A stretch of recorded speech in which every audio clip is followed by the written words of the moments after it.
Bonjour à tous, les ministères Notre Pain Quotidien vous proposent la méditation du jour. Mû par l'amour. Le verset du jour: nous vous rappelons sans cesse l'œuvre de votre foi, le travail de votre amour et la fermeté de votre espérance. C'est dans 1 Thessaloniciens chapitre 1, verset 3. Emily Kenward arpentait la rue Lavender à Brighton, au Royaume-Uni.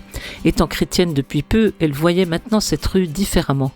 Elle a remarqué que beaucoup de maisons avaient les rideaux tirés en plein jour, semblant indiquer que peu de personnes âgées y habitaient, malgré la forte population âgée dans la région. Ce constat lui a inspiré une idée. Après avoir découvert où vivaient réellement ses résidents, elle les a invités à prendre le thé un après-midi.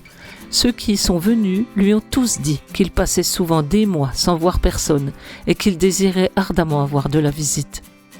Le fait d'être chrétien change notre façon de répondre aux besoins du monde. Nous le constatons chez les Thessaloniciens. S'étant tournés vers Dieu, ils étaient devenus des exemples de foi active. L'apôtre Paul a remarqué l'œuvre de leur foi, le travail de leur amour. Leur foi véritable les avait poussés à servir autrui de manière à honorer Jésus. Ce qu'elle a entendu dire lors de ce thé a ému Emily au point de l'amener à fonder une œuvre caritative visant à mettre les personnes âgées de Brighton en relation avec des visiteurs bénévoles. Elle se rappelle une femme qui l'a serrée très fort dans ses bras en pleurant de reconnaissance du fait qu'elle se sentait enfin vue et entendue. Cette œuvre a grandi et inspiré d'autres à l'imiter. Cela m'amène à me demander quel travail d'amour le Saint-Esprit pourrait nous pousser à accomplir, vous et moi, aujourd'hui.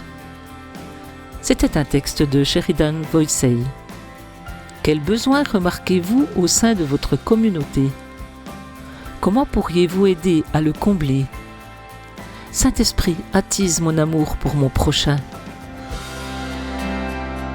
Cet encouragement vous a été proposé par les ministères Notre Pain Quotidien.